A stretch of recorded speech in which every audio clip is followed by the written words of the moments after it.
Yes, hello. I am James Rowlands. Today it's WNR607. It's AEW Forbidden Door. Luckily, I'm not alone. Have a pleasure to be joined by the entire WNR team. Up first, by my side for every WWE and AEW show is, of course, the fantastic Jaxie Scarlett. How's it going, Jaxie? Hello. Yes, apart from, trying to stay hydrated within this current heat wave in the UK, doing well. Very excited to get back to a bit of AEW. Yeah, well, I'm so glad you said it. It has been too hot. I mean, I don't want to be the moaner, but it's not comfortable, is it? It's not. I think No. the main reason why people are probably complaining that much is because they can't sleep at night because of how stifling it is, which means we're more grumpy in the mornings. So Exactly. that's carrying throughout all of the day for me. Yeah. But we'll get through it. Yeah, I mean, it doesn't help me that I'm a sweaty bastard, but anyway. Um, anyway, up next, our resident NXT expert and New Japan demigod, and of course, AEW Toxic Stanhausen and former House of Torture member, and I think the last real good guy, it is Monty. How's it going, man? I like that. I like that. I'm definitely misunderstood. Uh, yeah, man, excited to be back. Like you said, talking about AEW, it's good. Get caught back up on it because Tony has so much going on. If we miss an AEW review for too long, there's no fucking telling what the hell will be going on. We catch up. That's just the pace that AEW likes to book. Constant changes. So. Yeah, I'm excited to finally get back, get back into that. You guys are going through a heat wave. It is, I live in Louisiana, in the southern part of Louisiana, and it is always a heat wave in the summer around here. So welcome to my world, guys. Welcome to hell. Well, there's a heat wave, and there's also a World Cup. So before I introduce, you know who, I've got to do it. So express yourself. It's one on one. Express yourself. It's one on one. Express yourself. You can't be wrong when something's good. It's never gone. Love's got the world in motion, and I know what we can do. Love's got the world in motion, and I can't believe it's true. That's right, I'm gonna do the rap. Ready? You've got to hold and give, but do it at the right time. You can be slow or fast, but you must get to the line. You always hit you and hurt you. Defend and attack. There's only one way to beat 'em. Get round the back, catch me if you can, cause I'm the England man, and what you're looking at is the master plan. We ain't no hooligans, this is a football song. Three lions on my chest, I know we can't go wrong. Yeah, that went a lot longer than I thought it was, but Gina, it's fucking coming home. I don't want to get too overexcited with Jaxie and Monty, but I will with you. It is James is coming Oh, home. You guys know this. You've got to have that faith. I believe in the power of positivity and just bringing that hopefulness is coming home. yes, it's fucking coming It home. is. It is. But until then, we're back with some more Forbidden Door, which I always look forward to this show. I always love the crossover. I feel like it brings a new vibe that we don't usually get with sort of the other shows. So it's nice to always feel this crossover happen. Yeah, and of course we did a New Japan catch up last week as well, so we'll see if that has any bearing into the Forbidden Door. We're going to find out, We've got five Dynamites, five Collisions, plus, like I said, we open the Forbidden Door. Let's get to it. Dynamite, May 27th. We see Kenny Omega, Will Ospreay have another chat in the medical room. Kenny tells Will not to trust the Death Riders. Omega said he can help him, but Ospreay points out that he's not here every year. Moxie then shows up and says, everyone has the skeletons in the closet. Jaxie, I'll start with you because I've got a lot of praise for AEW, and we start with this. We mentioned Will Ospreay on the New Japan catch up, talk about his story, but again, they're like it's like an onion at the moment. There's different layers, and as we've seen with Kenny and Ospreay, they both want to get back to the championship, and Moxley kind of looking on now as well.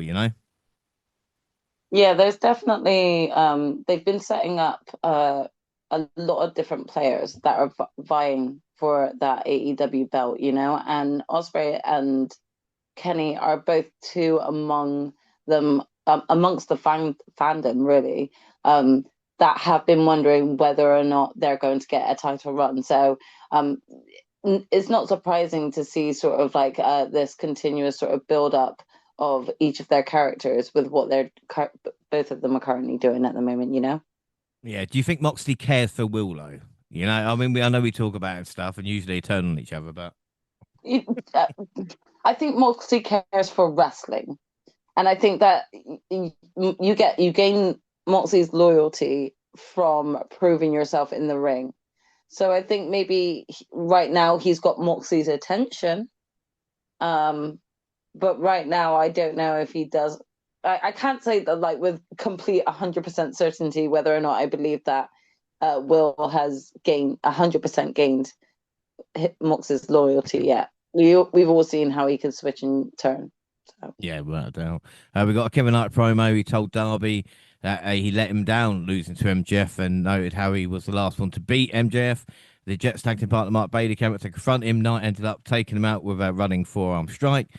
Jericho beat Ricochet. Ciampa came out of nowhere and attacked the winner. So it looks like, well, that's the feud for next men. Roosh versus Brian Cage versus Orange Cassidy versus Leo Rush. Well, Jake Doyle returned to help Roosh get the win. MJF came out for the celebration. Of course, he was the new champion. That's how far back we're going, guys. It feels like an update. MJF is the new champion, of course, beating Darby Allin. And was counter thrown by 4 guys. He dropped the normal AEW title and, of course, got his Triple B version instead. Mark Briscoe came out in a chicken, said he had pinned MJF and wants a shot at the World Championship. Roosh came out and said the same thing as well. We then saw Cage and Copeland were greeted by chants of "You deserve it" after winning tag team titles off FTR. Cage told him to sit down and shut up, but Copeland told him to enjoy the moment. Cage put over FTR and said they were dumb enough to agree an I quit match. And then Cope handed out a bunch of disposable cameras with flashes before they could do anything. Finlay and Connors attacked them from behind. Monty, what are your thoughts on this? This is, of course, the first segment with Cage and Cope as champions and the dogs doing them dirty. Yep, I think the segment was great. Christian is just always marvelous on the mic in his like the fact that he's, beloved, but I don't really think he's learned any lessons. I think AEW does a good job of that of kind of letting the he like even what you mentioned with Moxley. I don't think Moxley learned any lessons from any of the turmoil the Death Riders caused last year. But he became a babyface, and I think he became lovable. And I think Christian's another guy who's just like was the worst of the worst, typical, very very much an asshole. But the fact that he admits it and don't change, don't doesn't hide from the fact that he is that asshole, he's become a great compelling babyface for people to get behind, but not changing his actions or attitude whatsoever. So I love anytime he speaks. Uh, and like FTR after finally passing on the belts, are on the men. They're probably gonna be taking or seem like it from this point on. Because I don't know if they're gonna be on this update at all. But so after this, I think pretty much they're on break. But either way it goes, after the conclusion of that feud going, I thought it was a pretty smart thing to give the dog something to do. Even if I don't know how believable we probably believe of a threat they may be to when it comes to Christian and Copeland, but it still is a good way to start this title reign off if that is where we're heading. I thought Yeah. everything about this segment was just logical. Because the dog Yeah. needs something with the injury to Gabe and how everything kind of started off. They need something to stick their teeth into. Yeah, without a doubt. TJ beat Ava Everett and Ali Catch. The Owen Hart tournament continued this week with Brody King taking on Claudio Castagnoli. Claudio came close, but King prevailed to advance to the next round in the tournament. The second match saw Davis take on the man he beat for the national championship, Jungle Jack Perry. Perry put a good effort, but Davis was too much for him. Fletcher came out after Davis got his victory. He said he's fully cleared to compete and he wants a shot at Takeshita. Takeshita came out with the conglomeration. Gene, a couple of things there. It's going to confuse us. Takeshita, part of Hontai, and now it seems the conglomeration in AEW. And Jungle Jack Perry as well, losing to, like we said, Davis. Well, I mean, was it a surprise that, Jack Perry's not really, I don't want to say worked out, but do you know what I mean? Yeah, I will admit I was expecting Perry to last much longer as the champ or the belt holder. Um, so that did come by as a bit of a shock that he lost it there. I'm not mad at it though. I think it was nice to have Mark Davis, put up there. But yeah, I kind of was like, well, what are we doing with Jack Perry now then that you've made this run so short? Are you putting him in a different title picture or yeah, it's a bit confusing on what they're doing with him. And with regards to Takeshita, really, like, I'm sorry, people are gonna hate me. I'm not the biggest number one fan of the conglomeration or whatever they're called. So I don't necessarily want Takeshita being linked up with this group as well. They just seem like a, random group of misfits, which again is fine and it works. They've got loads of fans behind them, but I think Takeshita just needs to go with someone else, like just not them, please. Well, we'll see what happens there. Next up was Ospreay team with John Moxley and Pac to take on Zachary Wentz, Desmond Xavier, and Myron Reed. All three members of the Rascals ended up in submissions, which led to Ospreay and the Death Riders getting the victory. We then saw Andrade beat Ace Austin, and then Hikaru Shida versus Chris Statlander in a Philly street fight. Stat was bleeding from her back after being hit with the light tubes. That didn't stop her from hitting Shida through a table with a tombstone. Well, she got Shida in the ring. She hit a finisher for the pin. Jaxie, well, my voice is gone. My God, I shouldn't be shouting so much last night. Jax, this matchup, I mean, the women do it hardcore in AEW from time to time, didn't they? Yeah, I mean, I think that they're trying to go out there and prove some, like a point, like I think that each of them are trying to grasp at the amount of TV time they do get, and utilize it for as much as they can. And why wouldn't you? Yeah, right there. And again, proving that they can main event a Dynamite as well. Exactly. I mean, I think it went out with a bang, and it just like it did everything that it needed to. But again, really does show that the women can carry a main event. No doubt. We got another 2 hours of Collision, May 30th. The conglomeration defended the trios titles against whoever. I didn't write that down. TJ went 5 minutes for Divine Dominion to earn a title match. Hazuki beat Mara Weld. Lee Moriarty won a squash. Death Riders beat Sean D's team. The Dogs beat the Guns. Brian Cage and Tate Doyle won a squash. And Takeshita retained his title against Daniel Garcia. Moxley and Marina were a hoot on commentary. Dynamite, June 3rd. We started off with the AEW title on the line. MJF versus Roosh, with MJF dressed as a matador. Roosh was busted up open as the doctor tried to stop the match. Roosh laid the doctor out to ensure that match continued. I didn't know that worked. MJF applied an STF hammerlock combo. Despite one last defiant look from Roosh, the champion retained. Monty, I thought this was really good stuff, especially from Roosh, who every time it seems to be used does all right. Yeah, I mean, you can make the argument that he's been misused when you really think about like how how many times or how long he's been there and how long he probably could have been showcased in this manner. But again, I think MJF, much like in his match a while back with Kevin Knight, and just like a couple of times throughout this entire run, he's done a good job of just having compelling title matches and doing a really good job. I mean, for somebody who's such a cowardly heel, he does have a couple of great TV defenses. Even though we know that how he's going to usually do something dastardly to retain, I thought Roos looked incredible here. The only thing, in my opinion, that hurt Roosh coming out of this was the alleged concussion or whatever injury that MJF allegedly might have sustained here. I don't know if that's on Roosh or in just miscommunication or just freak stuff. You never know. But I'm just saying, other than that, I think Roosh came out of this looking like a true person that should be around the title picture at least in AEW. Now the thing is, unfortunately for Ruth, I know how he's been booked so far, and he may look prominent now, but in a couple of weeks we may not see him again because that's just how they book Ruth for some reason. He pops in, he looks very good, like they're building up to something, and then they don't give him a storyline and they just kind of drop the ball with him. We see that a lot with a lot of people, like even like Brody King, who in my opinion could be way more prominent across AEW. So hopefully Roosh get more opportunities like this, stemming from a match like this. But again, with AEW having so much talent and so much people in focus at the same time, it's hard. Yeah, right there. And Mark Briscoe wants MJF next as well. We had to settle to beat Leo Rush. Andrade won a squash. Tekla hates Stardom. Don Callis' tooth fell out. when he announced Kevin Knight was part of the family. Former friends turned enemy squared off the Hated TNT this, by the way. Championship. Honestly, as Knight defended against Speedball Mike Bailey, he retained thanks to the family. The Owen Hart Foundation Women's Tournament quarterfinal, Alex Windsor versus a wild card. It was Mercedes Moné making a long-awaited return. A big knee, backstabber, and a statement maker earned the former TBS champion a win and a trip to the tournament semi-finals. Gina, what were your thoughts on the return of Mercedes Moné? Yeah, it was actually nice, you know. That's how you know that someone definitely has cemented themselves sort of within a company, because the minute they're back, it doesn't matter whether they've been gone a week, 2 weeks, 3 months, something like that. You're still going to get such a pop and a reaction at the return.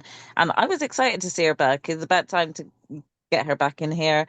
I think that the AEW women's division needs something again, and with Tony being off still, I feel like Mercedes could be that great kind of central point again. So yeah, it's nice to see her back.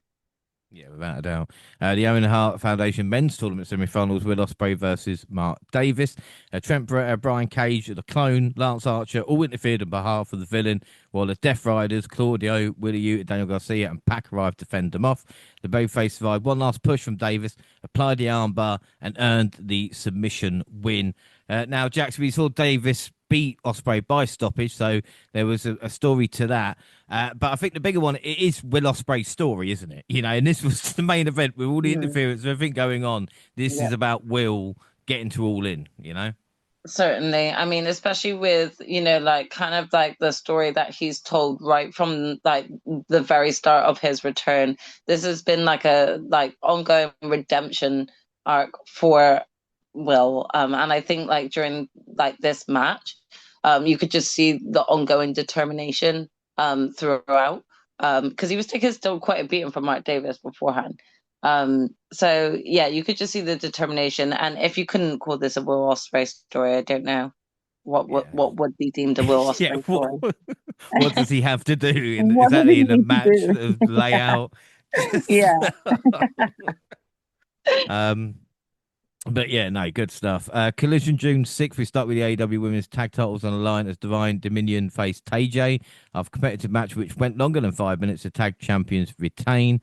Shane Taylor won a squash and called out the Death Riders. Mox and Co answered the call and won the match. Ciampa won a squash. The conglomeration beat LFI. In the Women's Owen, which was the main event, Persephone faced Hazuki, and Hazuki got the shock win. Monet attacked Persephone afterwards. But I just feel sometimes AEW doesn't want you to watch Collision, Monty, you know? Do you know what I mean? They're like, yeah, you can skip it this week. It's sad because you never know. You know what I mean? It's like because the week, like, you never know, and then they give you a week where it's like, oh, okay, we had some narrative that actually ties into Dynamite advance here, and then it's a week where it's just like a very impressive main event card. Like it's literally just nothing. Like, so yeah. Uh you got to kind of pick your spots. Again, I understand if you're not watching any. I don't know. Like, I always that beg the question. Like, if you're an AEW fan and you just watch AEW, oh, I know Collision just is beautiful. But if you watch multiple promotions, not just WWE, not just like promotions around the world, Impact, I don't see how you can have time for every Collision, because like you said, some of them are just very insignificant. It just seems like they just place, like, we just placeholdering with matches, or like storyline stall, or they don't necessarily make a lot of sense or are that compelling. So yeah, it's very, very inconsistent. Yeah. Dynamite June 10th, Ciampa and Jericho had a face-to-face and they brawled. I hope it doesn't take a pay-per-view spot, you know, and luckily I was right. Mox defended his Continental title against Shane Taylor.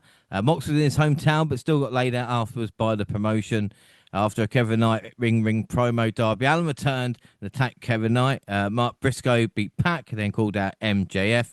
The Twist tried to attack Mark on the champ's orders, but the conglomeration made the save. And Tony Khan booked a 6-on-6 cage match. And if Briscoe team wins, he gets a shot at the world title. MJF used a suitcase of cash to convince the family to help him. Andrade came face-to-face with MJF as he's made his way out for his match against Orange Cassidy. And it made an appearance. I will say it did. And Orange Cassidy was so happy about it, he took his own trousers off as well. In the women's Owen Hart quarterfinal, Sari was injured, so replaced by Maya Well, who faced Sky Blue. I don't know if the crowd was quiet or just full, but Maya upset Sky with an awkward pin that looked like Blue's shoulder was up. Via video, Zack Sabre Jr. called out Kenny Omega for the Forbidden Door. And in the main event, in the men's Owen semi, Swerve faced Brody King. Swerve got the win in a bloody battle. Gina, this was a battle of the two most dangerous men in AEW, it seemed. Yeah, I mean I think that's what we expected into this match, and that's what we got, you know. Yeah, but no surprise again. Swerve is probably the best opponent for Will, even though it is the Will story. You know, Swerve Oh does yeah, get to the final. definitely. It already makes you have a callback to, I think it was their 2023 brawl, which was absolutely stellar of a match. So already feeling like you're getting a 2.0 of that, just the excitement's already set. You don't even need to build any story because there's story that's already been built previously, and it's kind of revisiting that. Yeah, I don't. Well, match that will be at Forbidden Door. But we got the Collision Summer Blockbuster, which is easy for me to say. Kenny Omega beat Bad Dude Tito. I spoke about Zack Sabre Jr. We got a TBS Eliminate with Shida beating Zeta Steel. The Rascals want to squash this, led to Myron Reed coming up short against Kevin Knight with a TNT title on the line. Athena won a squash. She attacked Maya Weld afterwards. The Dogs beat the Bucks in a good match thanks to underhanded tactics. And Tekla wants someone from Stardom and invited the president ringside for the match. And the TBS qualifier, Persephone beat Judy Hart. Speedball wants to take out every member of the Don Callis family, and it said he will. I mean, that will take some time anyway. You know, he started with Jake Doyle and came up short. In the main event, Death Riders beat Shane Taylor Promotions in a street fight. Dynamite June 17th, Kenny Omega beat Tony Nese. Zack Sabre Jr. arrived with some members of TMDK. Kenny thanked Zack. Pro Dido teamed up to beat Daniel Garcia and John Moxley in a fun match. Owen Hart semis, Mercedes Moné beat Hazuki.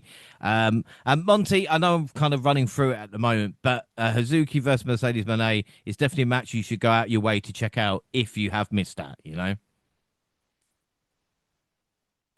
Yeah, and you also got to acknowledge their history because they did fight back in the gap, and I think it was she. I think she fought her twice, but I know she fought in like a three-way when she was the the IWGP Women's Champion. So Hazuki and Mercedes have history, so I think that kind of goes into like some of the brutality you kind of can see from Mercedes here, other than her just being like an asshole.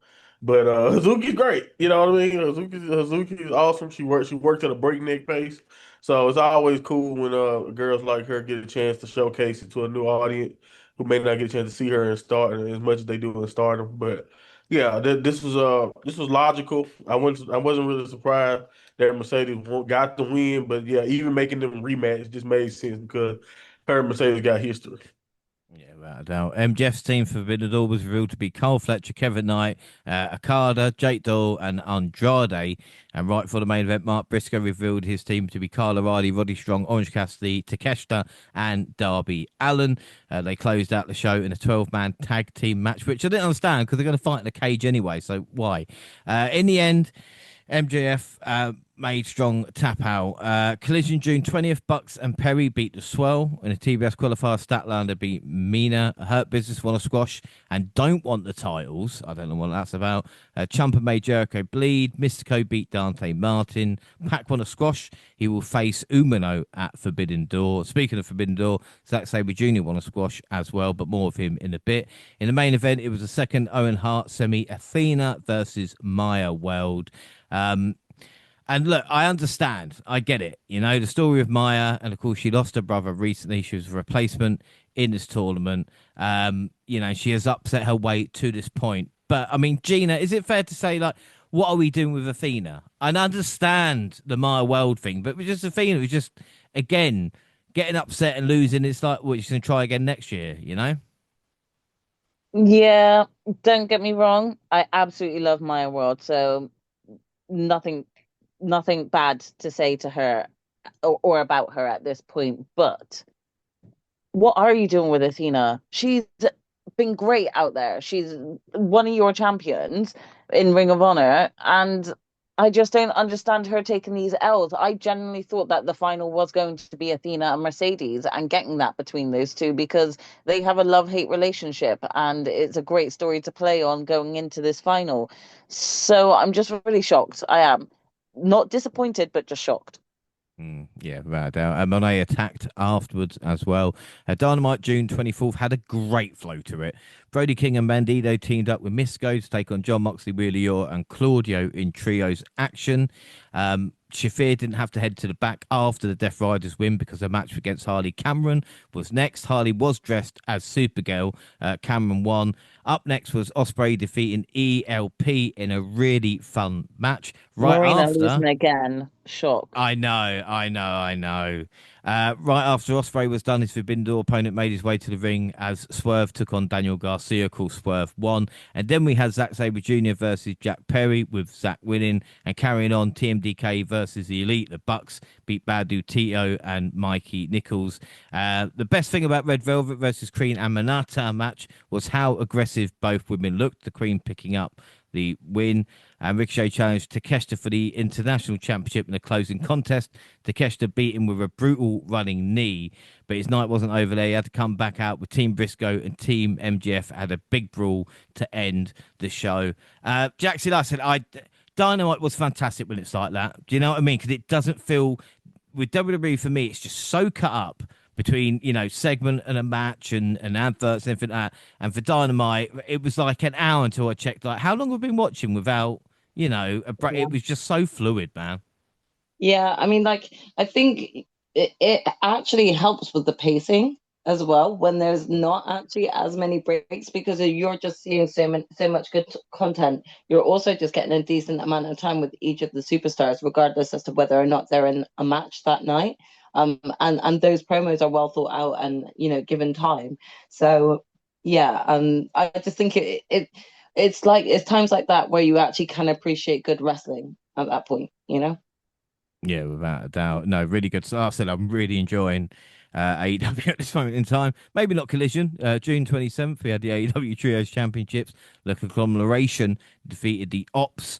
The Demand spoke with Lethal Twist. I don't care. Death Riders spoke on Swerve Strickland as well, to be fair.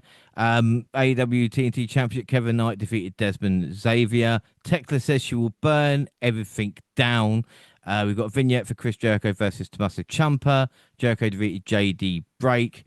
He says Ciampa woke him up, saying blooding him. Thunder Rosa and Olympia say they will humble Divine Dominion as well. That's at Forbidden Door. The CMLL World Women's Championship, Persephone defeated Billy Starks, and Shida attacked Persephone afterwards. Mystico Mike Bailey defeated Tony Nese and Davari. Jake Doyle defeated Adam Priest. And My World versus Mercedes Monet. We had not only a vignette, but Athena Mercedes defeated My World and Hyan in the main event with Mercedes and Athena continue attack. Maya did get the best of that. My God, Monty, I'm not going to have you go over the Collision. One thing we haven't mentioned is Tekla's hatred for Stardom, and she's called out when she's first had a problem with Okada. Man, I was like, what the fuck? And then I realized it was the president of Stardom. She's got a history there as well. What's your take on it? Because obviously there's a line there riding at this moment. Yeah, I just hope it don't. I think they're benefiting from like some people's lack of knowledge and like lack of full depth of how of the Stardom situation. Because some of it, to me, from my perspective, was kind of like a rehash or like I don't want to say toned down, but it's just a lit because like she's just not allowed to she's not allowed to curse as much as she used to. But like just a toned down version of what she kind of was like towards the end of her Stardom run there, and just like this anti, she's always been like the anti-idol. She's not, that's not something that she's making up. Like that's pretty much her whole entire stick when her and Julia were running together in Stardom. Was just they wanted to beat up all the little pretty, more traditional Joshi women. So like she's always been like like an outsider, but like on purpose, like the anti-stardom superstar. But like you said, and the personal problems with the with the owner or with the person who runs Stardom. Just like you said, that all comes from that like her historic little angle. Which again, it's always been weird. You never really know what's all true and what's not. I think some of it is based in like a true initial thing, and some of it was just an angle to get her a creative way to get her out of there too. So they blurring the lines nicely, and I think AEW is benefiting because a lot of people may not realize some of it has been said or done before, sense. But at the same time, I think it's still compelling, and it's also smart. It's a smart, easy way to give Tekla something to do in terms of the Stardom's Forbidden Door involvement. So I just think it's an easy way to activate it. And I wonder how much of Tekla's run,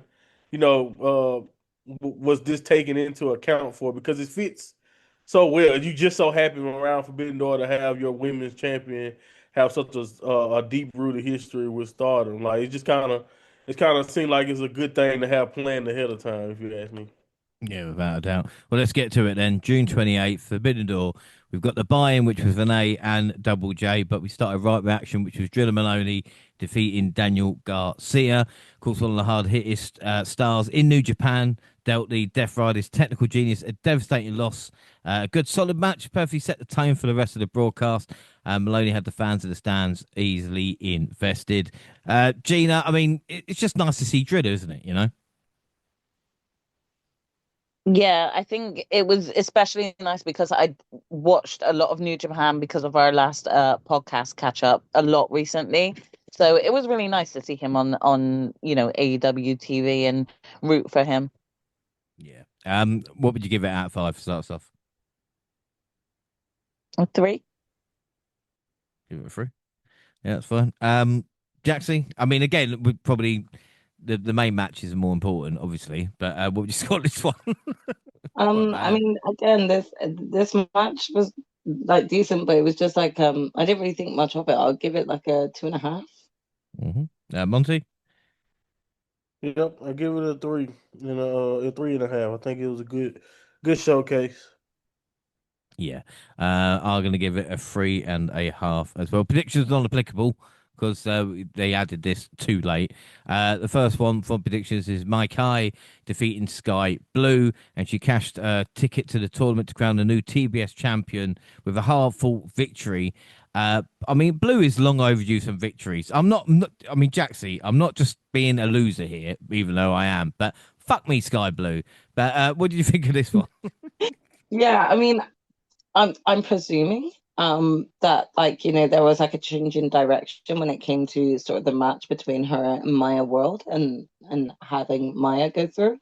But she has been picking up a lot of L's, but she's also putting in a lot of the work as well. Because she's been the most active out of her and Julia at this moment in time. I don't know whether or not Julia had suffered any form of injury during that time. But yeah, I kind of felt for Sky. However, again, I'm not hugely accustomed to all of the wrestlers on Stardom, and I was highly into this match for Maika, and she just like kind of looked incredible. So I was incredibly pleased to see her pick up a win at this point. Yeah. What would you give it out of five? I'll give this a 3. It was good. Three. Monty?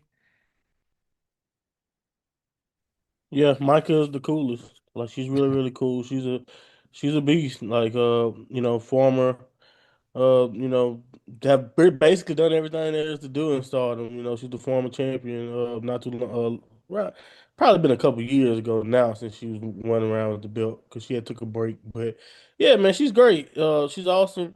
I'm happy that she's here in AEW at least making a debut in a sense. So I think that this kind of ends up just kind of like if you didn't know much about Micah, this is a great way to kind of get introduced to her in a one-on-one setting.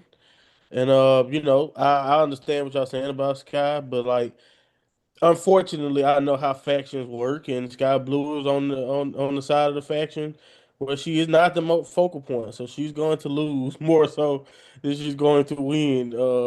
Unfortunately, and but again, I think this was fine. I don't think Sky Blue looked horrible here, and if you don't know that Mike is like a former world champion, then maybe you can be a little bit shocked, but. if you know, if you got like background on who Micah is and what she kind of has represented as a wrestler, this ain't really that much of a surprise. Just from that standpoint, from my point of view. But this is a good match. I thought Micah looked great, so I gave it a 3.5. Yeah, good for you. Thanks for letting me know. Gina, what would you give out of 5? Yeah, I'll give it a 3 as well. And after even hearing Monty's views, that makes sense then in terms of her even getting this win over Sky Blue. I don't think it's a bad thing that Sky's taking the L's maybe a bit here. I think she's still so young, and I think that she's gaining so much invaluable experience by fighting all these different wrestlers. And yeah, she may be taking the L to them, but I think that her time to come will be here in a few years where she's just always racking up the belts. I think right now she's just gaining more experience, and really building into her own character. So it's nice to see her growth. But yeah, I'm still happy Micah won because she looked cool as fuck. Yeah, great. I gave my score, didn't I? Yeah, 3.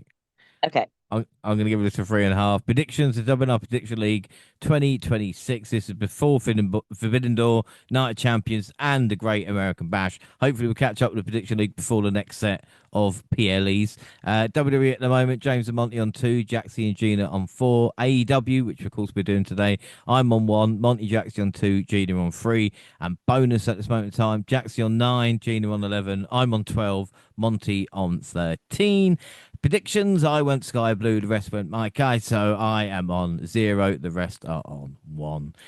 Divine Dominion defeated Thunder Rosa and Olympia next. And it was, Thunder Rosa said she was going to bring the fight, and she did. This was hard-hitting, high-impact match to wrap up the buy-in. Divine Dominion, I think, rapidly becoming one of the best parts of the women's tag team division. It's just a shame there maybe not a lot of more legitimate teams out there. Monty, what were your thoughts on this?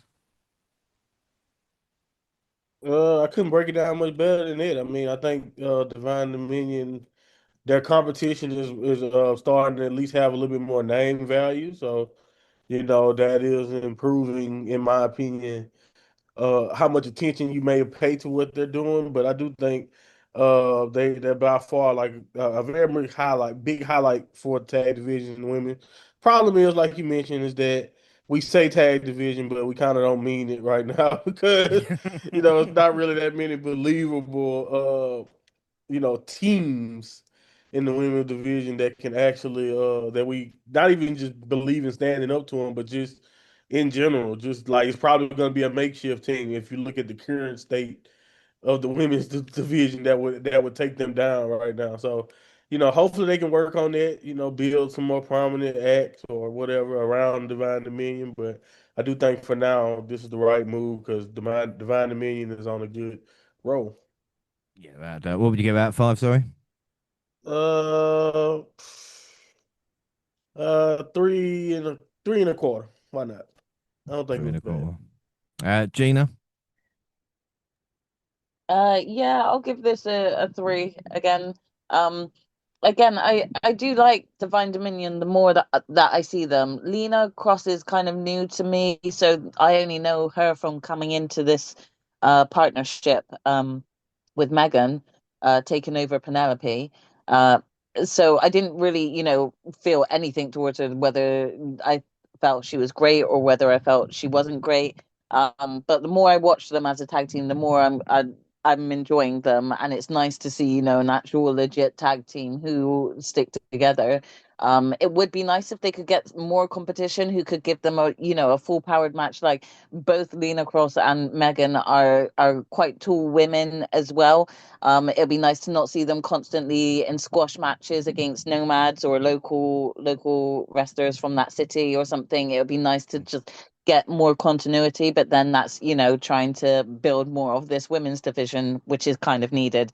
So hopefully, yeah, Lena and Megan can bring more of that need and we'll get some more solidified tag teams coming together for this. But yeah, it was great. I'll give it a 3.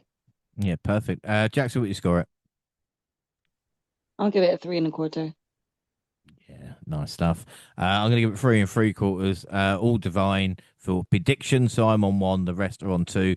And we start the main show with the Young Bucks versus Mystico at Mascara Dorado versus Shingo and Titan. Matt and Nick Jackson bested Mystico Dorado, Shingo Titan in the opening contest, which had fans popping with every spot. I mean, if you're a fan that enjoys the frantic action and constant movement that's not weighed down by maybe storytelling or overbooking, then this match was definitely for you. Gina, what were your thoughts on this?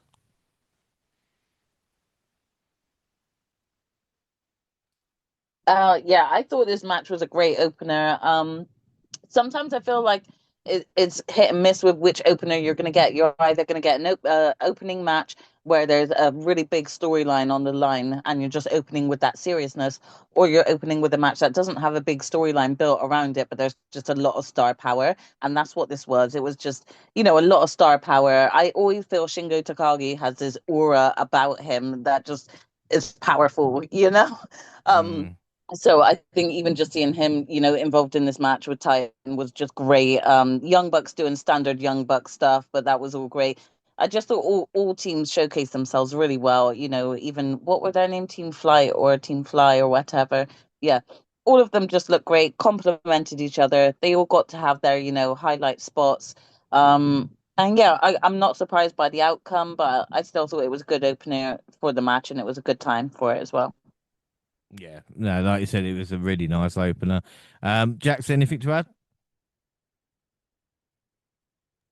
Yeah, I have to agree. I think this was the perfect opener for the Forbidden Door card. This created a lot of excitement. There's so many high flying moves. All wrestlers involved were just brilliant. So, if you want to start off with a high level of excitement and adrenaline going into the match card, I think this was the best way to go. Yeah, and Monty, I get your point now as well. It is weird after watching like New Japan Catch. I'm seeing Shingo in like the main event scene to be like in the opening tag match, on the losing end as Yeah. well. This is not his style at all, too. He's not a fast paced this just, but again, this is that versatility. This is why when he first came to New Japan, he was in the junior division. Like he has an ability to play a great tank with high flyers and fat and smaller. Even though he's not that tall, he's like you said, he's built. He's literally built like a tank. So he has a great job of playing that role in these matches, and that's why he was a great junior heavyweight. And now as a heavyweight, he still can kind of modify his game to fit in perfectly with this type of match, just pace, and just like you mentioned earlier, it's not really Shingo's place usually. Like you said, he's a big match wrestler, physical. It's like you said, singles division. He can work as a team. Don't get me wrong. I'm just saying this is not his strongest suit, in my opinion, he didn't look like he didn't fit in there with Mascara Dorada, and of course, like you need a fast paced just match. Don't need no type of story. Just call Mystico. He's obviously available. He's everywhere. Like whenever you need Mystico, he's accepting all bookings, man. So like shout out to him, and of course the Young Bucks just doing whatever they need to do. I think this era post last EVP heel run has been like a great run of the Young Bucks, not only being great baby faces, but just plugging themselves in to give the company a boost in as far as tag match quality whenever they need them. They can Mm. do dramatic stuff, but they can always come in and just give us a fun, match like this. And I think this is, like you said, well executed. This match knew exactly what it needed to be. It wasn't a rivalry. Wasn't nothing. It wasn't. It didn't really have any other thing attached to it. But it still was a banger. And I think honestly, you can't really ask for much in this showcase type of match, in my opinion. Because I think this match, because it didn't have a narrative, was basically a showcase. Yeah. Showcases of great CMLL, talent, showcase of New Japan talent, and then of course with the Young Bucks. Yeah, and I think a point made. I know I skimmed over it earlier, but the Bucks obviously losing, or the Dogs beating the Bucks, even though it was underhanded. It still makes them quite legitimate because the Bucks don't often lose, do they? So again, um, yeah, it was good to see. I like Walker Stewart on commentary as well. I thought that was a nice touch. Gina, what would you score the opener then? Um, yeah, no, I enjoyed this match. I thought it was a good opener. I'll give this one 3.5. 3.5. Jaxie, I gave this a 3. give it a 3. Monty, Yeah, give it a 4. Yeah, I gave it a 4.25 predictions. We went Bucks, so I'm on 2. The rest are on 3. And up next was Kenny Omega versus Zack Sabre Jr. meeting for the first time since 2018, and they both proved while among each other's finest opponents. I gave you the wrong score for the wrong match. The Young Bucks Oh, match, sorry, was 3.5, like 3.5. Sorry. dickhead! I've ruined my flow on everything. That was a really good. Oh, I I've did it already on started. purpose. I did I it on know, purpose. I know. Up next was Kenny Omega versus Zack Sabre Jr. in their first match since 2018. They proved while they're among each other's finest opponents, wrestling a brilliant match in front of a red hot crowd in San Jose. A hard hitting, unflinchingly physical match that battled each other with strikes. Sabre utilized joint manipulation and unrivaled technical ability to attempt to neutralize Omega, while the best bout machine relied on the snapdragon suplexes, V triggers, and ultimately the one winged angel to finally defeat the best technical wrestler in the business. Jaxie, how could this be bad? You know? This match was great. Like I've seen Kenny and Zach fight and wrestle in New Japan, and this just kind of gave me the similar vibes. I was kind of just transported back throughout their many bouts in New Japan. Really remembering how much Zack Sabre Jr. was like the bane for Kenny Omega during like one of the matches where he was so technical. And like I think this was like the perfect mixture of showcasing both their strengths.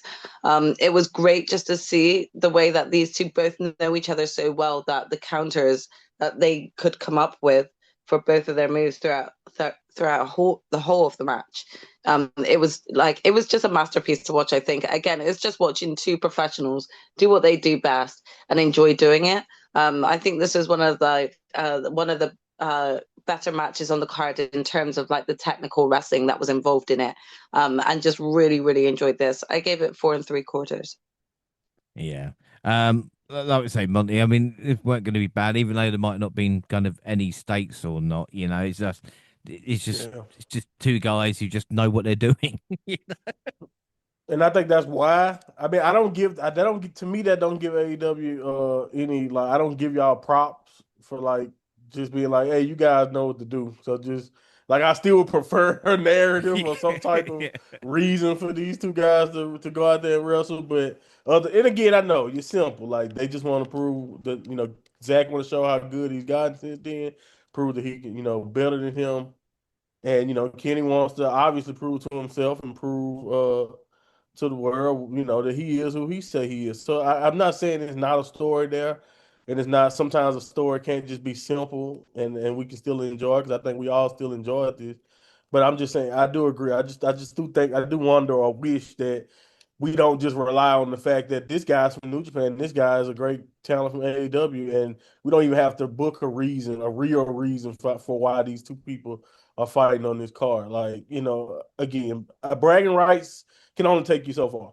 But again, this match was incredible. What I liked the most about it was I think it was a great match, but it didn't necessarily do what either guy gets comfortably does. Meaning, it wasn't as fast paced or as chaotic as a Kenny Omega match usually is. But I don't think it was so overly methodical and like to the mat that it would felt like just a Zack Sabre Jr. match either. Like you got a little bit of mat work, and you got Kenny showing that he can hang, but you also got a lot of striking and a lot of viciousness from both guys basically trying to see who can take the most pain. I love that little element of the match, but I think I was also impressed by like over the years. I think Zach has just kind of like he used to be so skinny to me, but I think he sturdied himself out a lot, and you can kind of tell now through like if you watch that match 2018 in the striking, Kenny would just wallop of Zach, and that would be the difference in the match was that Kenny was just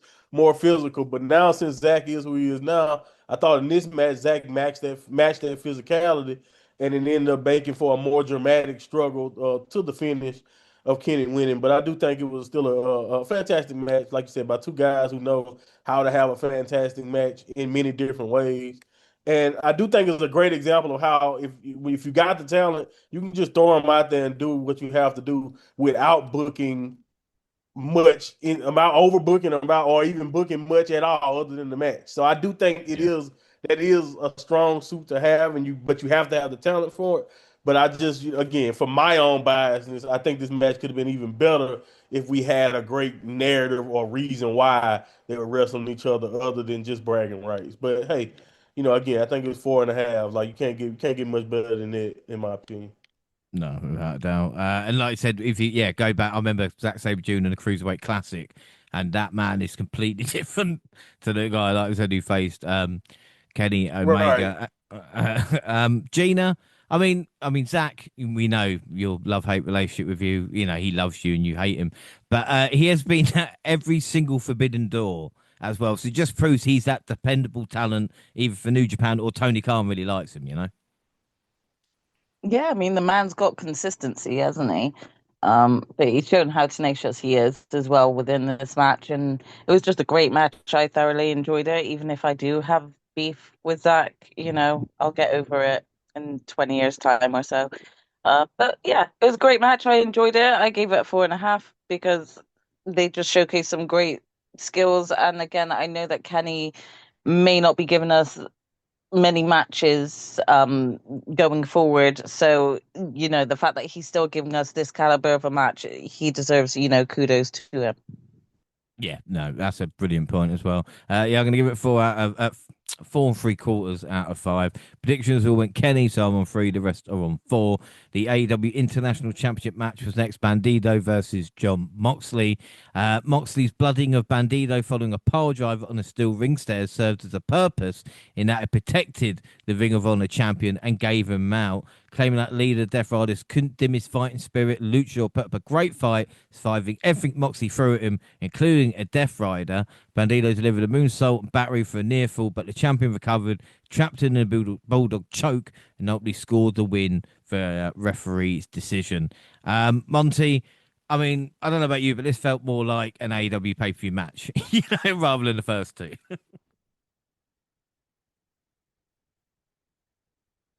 Yeah, this is my argument to you know, this is where the argument kind of starts, where it's like, okay, all right, why is this here?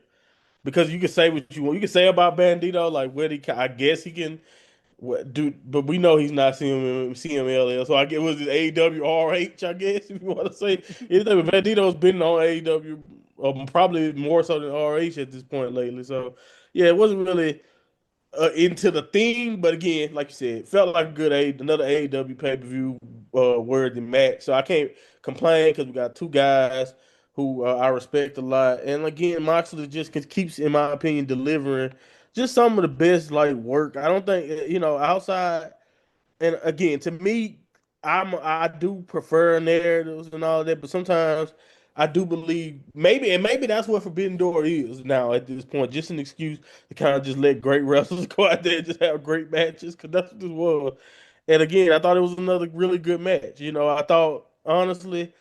Uh, I think Moxley is just enjoying working with the entire roster. If you ask me, I know he don't smile a lot or show it in his face, but in his matches and the way he's moving and just, as much as I defend the whole Death Rider or Reign of Terror that some people felt like he had, much as I still was enjoying Moxley, I can understand why some of those matches and some of those situations was like, I don't want to watch this.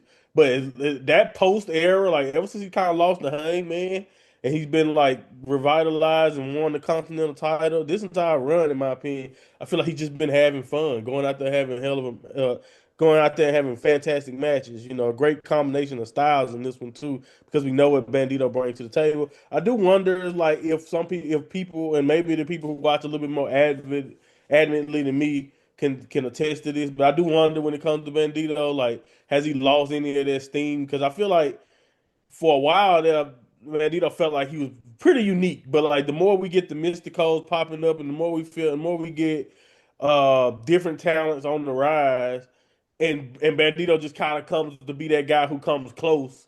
I wonder, is it to a point now to where we just look at Bandito as just another guy who can come out there and give us a great match instead of actually thinking he's ever going to rise up in AEW also. Not saying I thought he was going to beat Moxley because I didn't, but I do think this is a great match. And again, very good finish, man. That rear naked choke. and put him to sleep. I thought it was a kind of a respectful way to kind of show that Bandito just was not good enough to take out Mox. Yeah, without a doubt. I mean, Gina, what are your thoughts? Because again, maybe the match wasn't needed, but this could have been Jericho instead. You know? Yeah, I think I'd rather Bandito, to be honest, than Jericho being in this position. Yeah, no, again, it didn't necessarily match the crossover theme, but I'm also not mad at the match. I thought Bandito did well because we always look at Bandito or a lot of people may look at Bandito and just think, right, he's a high flyer type wrestler, and I think he had to showcase a lot of his more broader and powerful side in this match against Mox. So I think it was like another great showcase for Bandito, but I totally get what Monty is saying there, like, have we kind of dropped the ball with Bandido a little bit because he was on fire, winning almost every match that we were seeing him in beforehand. Is is there going to be a time where they decide to put one of the bigger belts on him, to make him that formidable? I don't know if it's kind of moving past that time now, especially with Mystico and people coming around. So yeah, we'll see. We'll see where it goes, but it was a great match still for Bandido to show his more like brawler, powerful side, I find.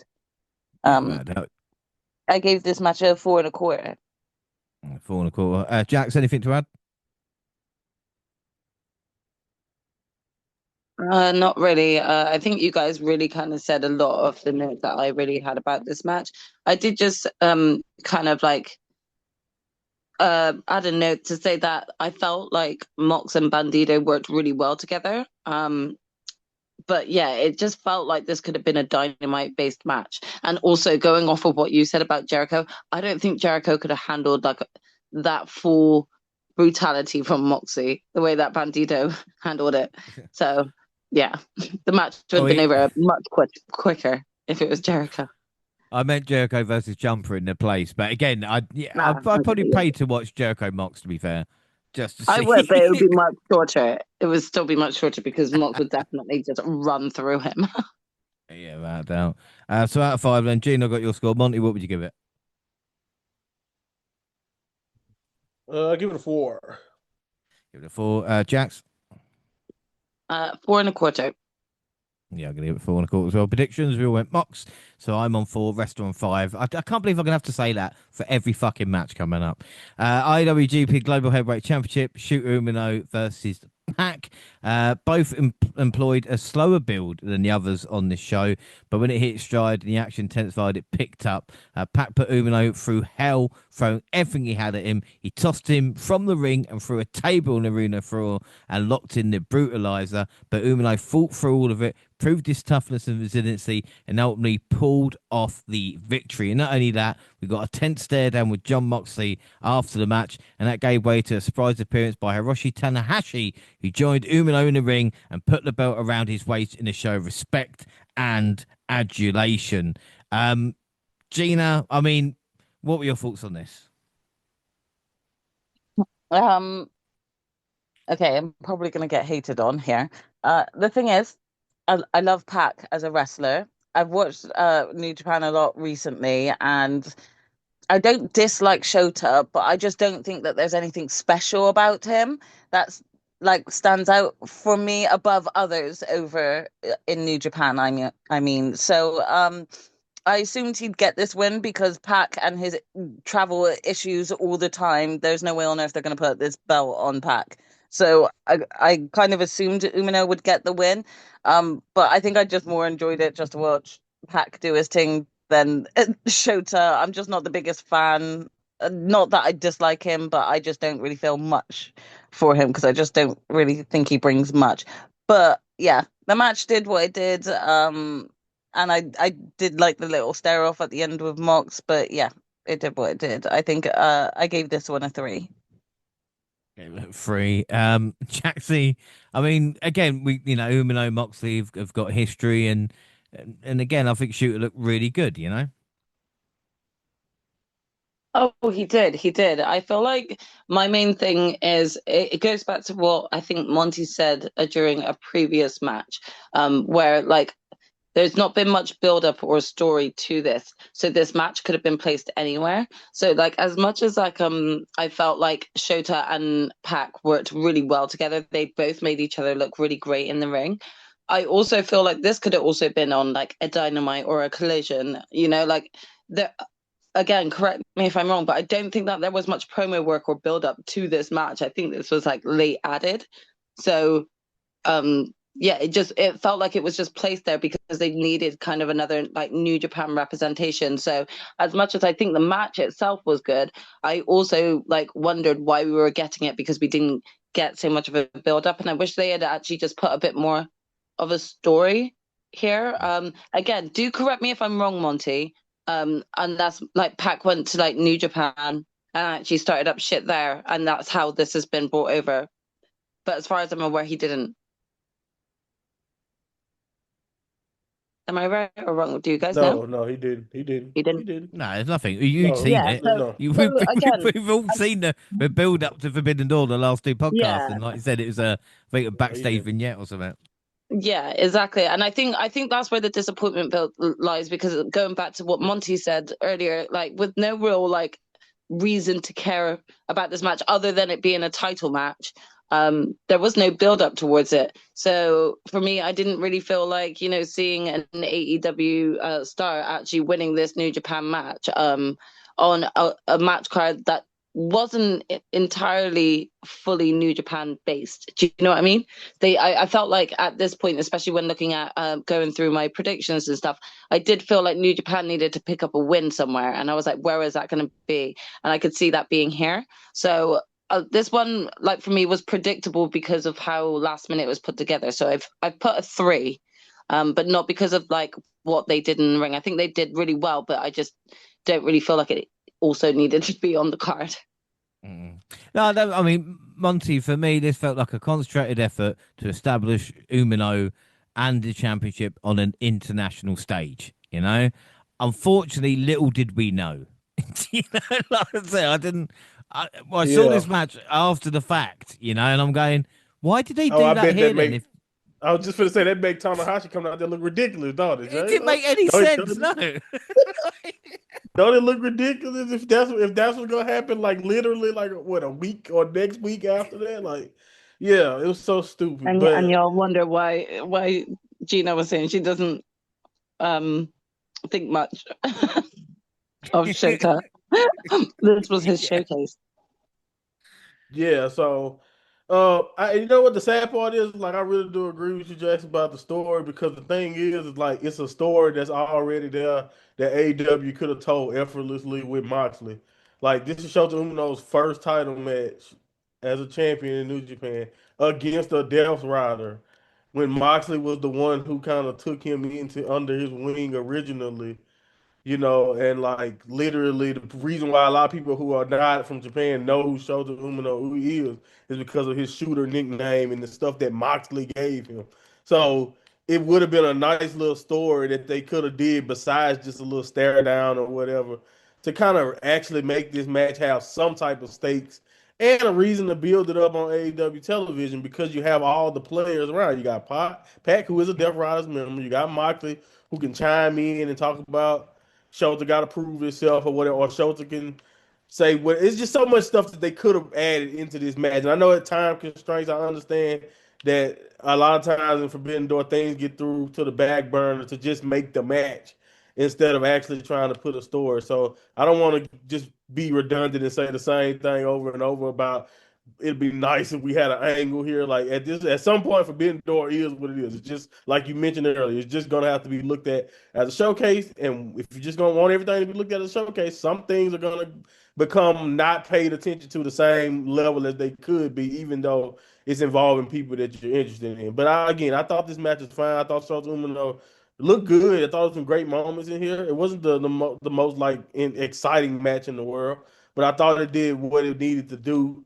But like you said, James, with the context of what's going to happen to Shota Umino, literally a couple shows and after this, Tanahashi coming out there looks insane. Like it just makes no sense to me why he came out there to hand him the belt just for him to lose it a few days later. It's just weird. What would you score out of 5, Monty? I get a match 4 1/4 though. I did like the actual wrestling.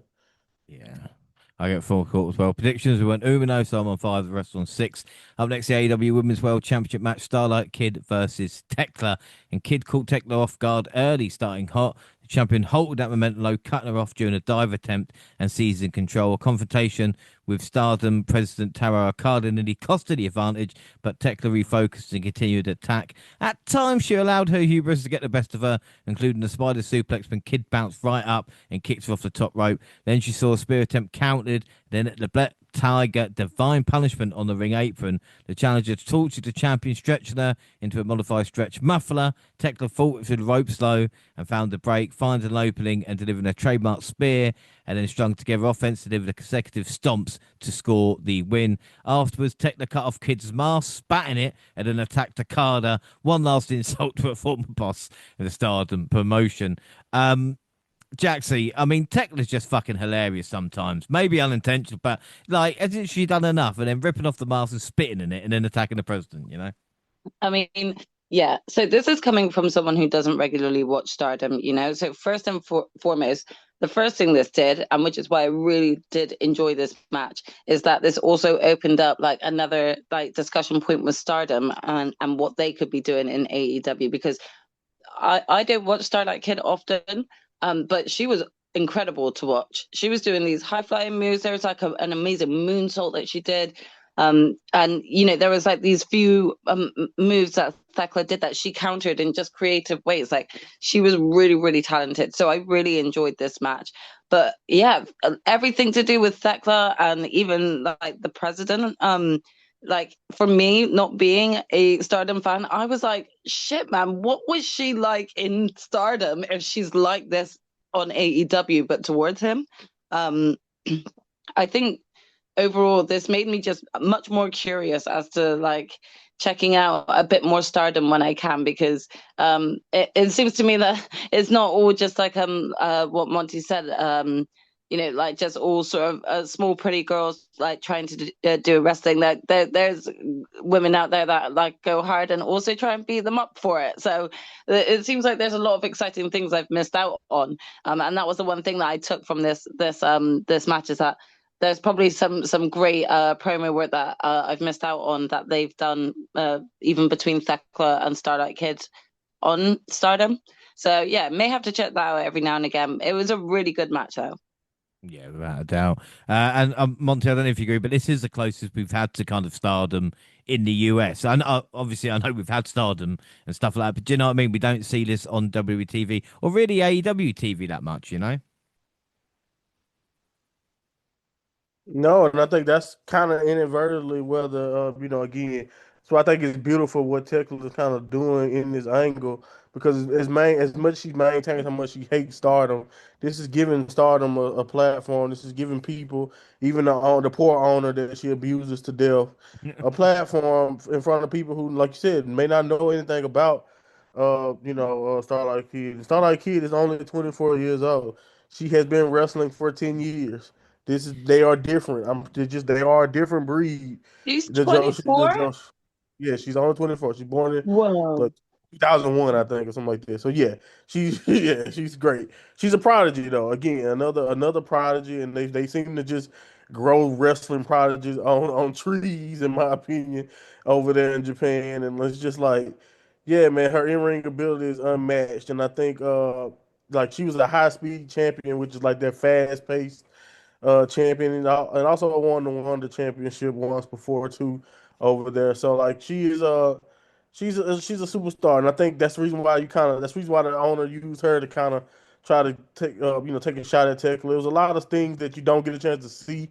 I thought Tekla did a good job. That's the reason why I'm saying Tekla may be saying she hates Stardom, but the way this match was put together was meant for you to kind of want to look at Starlight Kid and kind of pay attention to what they got going on in Stardom, because it's like you respect Tekla already, but like when you watch her go back and forth with these ladies, like, this is one of the first one-on-one matches outside of that strap match or whatever with Statlander where I could say you could see Tekla actually getting hurt consistently, and like you said, yeah, that confidence come back to bite her. That's usually how she lost matches when she lost in Stardom, it would be due to her big mouth and getting a little overconfident. So it's just cool that she still kind of got that element to her character. But yeah, Tekla has great chemistry with Starlight Kid because they do have a history in Stardom. But Starlight Kid again, the sky's the limit for her. Like Io Sky told her many moons ago that the sky's the limit for her, and so you never know what could happen with her. She's been a superstar over there for a long time, so I wasn't really surprised that they fit well together. But I think what I think the quintessential reason for this match and for this entire storyline was to get people intrigued in Stardom. So the fact that people who may not know much about Stardom can come away from this being like, okay, let me look up some Starlight Kid. Let me look up what Tekla used to do in Stardom, and that is how I got into New Japan. So it's the same concept. Like I saw Shinsuke Nakamura way before he was ever in WWE, and that made me want to look up what the hell is this, and it'll blow your mind. And now you got a new interest that you've been following for a decade. So Yeah. that's how I think that's the whole point. That's the whole spirit of this promotion. And this is actually, and it's no shocking that this is actually one of the better built Forbidden Door angles that we're talking about like this. So, yeah, I'm just saying that this is what it can possibly do for you. Yeah, without a doubt. And Gina, I know we've all mentioned it, but I just can't wait for that match with her against Okada. You know, give it to us in a cage match. Yeah, definitely. I would pay to see that. I loved this match. I am literally what Monty just described. I watched this match and I was like, I want to see more of Starlight Kid. I am loving Thekla the more I see her. I thought she was being a bit much when I first saw Thekla because I wasn't used to seeing her beforehand. AEW was like the first time I've seen Thekla in her capacity as a wrestler. So I didn't know if she was being a bit much, but my whole perspective of her has totally flipped. I love this rude bitch that's walking around and not giving any fucks to anyone, and I absolutely love it. The commentators did throw me off at one point when they said Okada fears Thekla, and I was, shocked, hand on heart, like as in our Lord and Savior Jesus Christ Okada. And then I realized it's not the same Okada. It's obviously the Stardom guy. But I even loved that angle. I thought he was a great sport, being involved and getting thumped down by Thekla.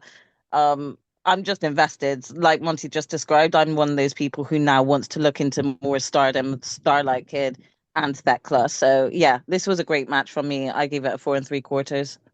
Yeah, 4 3/4. Jaxie, what would you give it? I also gave it 4 3/4. 4 3/4. Monty? Yeah, I gave it 4 1/4. 4 1/4. And I gave it a 4 1/4 as well. Hang on a minute, my pen's just decided to stop working. Technical problems, I know. 4 1/4, 4 1/4, 4 3/4 there. Predictions all went Tekla, so I'm on 6, the rest on 7. The AEW World Tag Team Championship match was next. Alan Copeland and Christian Cage versus the Dogs. And at points of this contest, the Dogs successfully isolated their opponents and appeared to have a legitimate chance of capturing the gold, even more so after the official took a spill and Finley obtained his family's trademark shillelagh. The Dogs had the champions reeling and proved themselves capable of hanging with the all-time great tandem. But then we got the return of Switchblade Jay White, and he aided Copeland and Cage in defeating Finley and Connors and retaining their gold. Monty, what were your thoughts on this? Yeah, I thought this was fine. It was a pretty fine match all the way up until we got to that nice, shock surprise. Welcome back, Jay White. People have been waiting for a long time. Uh, I will never get used to him being so loved. And like, I understand we ain't seen him in a while, but like, Jay White is the baby face. I don't know. AEW just creeps me out sometimes because I went too long hating Jay White. So I'm not saying he's not a compelling baby face, or I'm not saying he's not cool.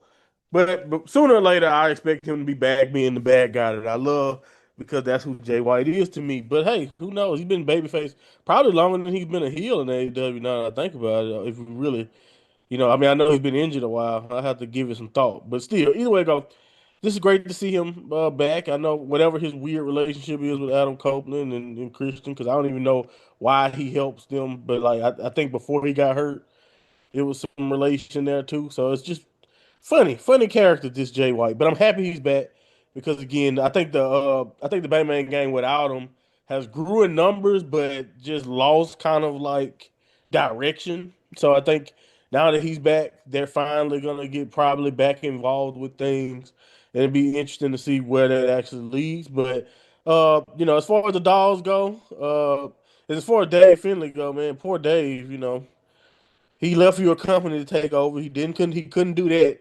And now Jay White return. I mean, comes back and he's still getting beat up by Jay White, aren't you, Dave? It's kind of very interesting. But hey, this is I don't have a problem with this. I don't think none of us really thought the Dogs would win the belts. So I thought this ended up being an okay result, a fun way to get there, and a great platform for Jay White to return.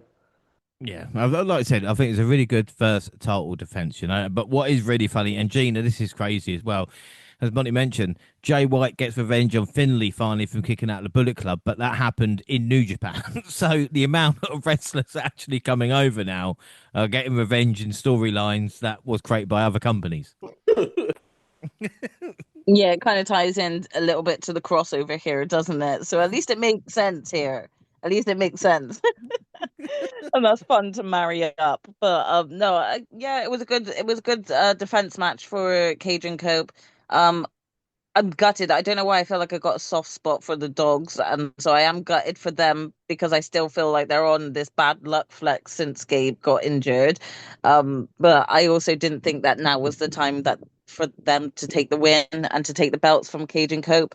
I will admit that I am one of the Jay White fans, and I'm sorry that that's weird for you, Monty, but I screamed so loudly when I saw Jay White return because I've been waiting for this bastard to return. I saw him turn up in New Japan for Tanahashi, and I was like, where have you been? I'm so happy he's back, and I'm just hoping that this brings more storyline availability now for the Dogs as well, and hopefully gets their AEW storyline underway. Because right now they're just turning up here, there, anywhere, and just starting fights for no reason, and they're on a bad luck streak with Gabe going out and them losing belts just as quickly as winning them. So yeah, it hopefully it brings some continuity to the Dog storylines now that Jay's back as well. But I'm happy he's back. Yeah, Oh, without a and doubt. I gave this a 3.5. Sorry. I give it 3.5. Yeah, that's fine. Yeah, no, like you talk about as well. Jaxie, this is the thing, isn't it? Because I don't know if we've ever had a fully fit Bang Bang Gang. So I don't know how long they can all last without one of them tearing a quad or something like this. Yeah. But also, but Jay White's been out a year, and this Mm. match would have been an AEW versus New Japan match last year. So who knows on this card who could be in AEW next year? Yeah, I mean, who knows? At this point, it could be that Drilla Maloney comes over, but actually, no, wait, he re-signed with New Japan recently, didn't he? So he might not, because he used to be part of the Dogs, right? Yeah, but I think it's Yeah, only a he was. year extension as well. So, like you said, yeah, Driller was a part of it, but he was the Yeah, only one so that you never stayed. know whether I think there's not going to be an end to this straight away. There's always going to be a bit of beef there between David Finley and Jay White. I do have to admit I was a little bit the same in terms of just seeing Jay White return, and I think it was like again, when you've been away for so long, you kind of like it's not that you've forgotten about that wrestler because you can't really forget about the Switchblade, but it's more the case of you've given up, sort of like contemplating when he's going to return. So this was just like a really nice surprise for me that actually, in my opinion, just sort of like picked this match up a little bit.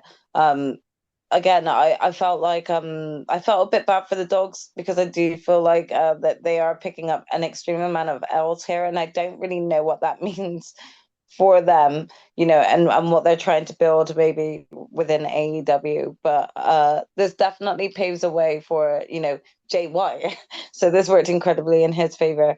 But it was a good pop, and I think it's something that was needed. I think the match went a bit too long. Like I don't think it necessarily needed to be as long as it went. So I think like part way through this just happening kind of helped pick that up, you know? Yeah. And what would you go out of 5? I gave this 3.25. Really cool. Monty, what would you score this? Yeah, 3.5. Yeah, I gave it a 4. I thought it was quite a good tag team matchup. Predictions all Cope and K, so I'm on 7, the rest are on 8. And we got the first of 3 main events. This was the Owen Hart Women's Foundation final.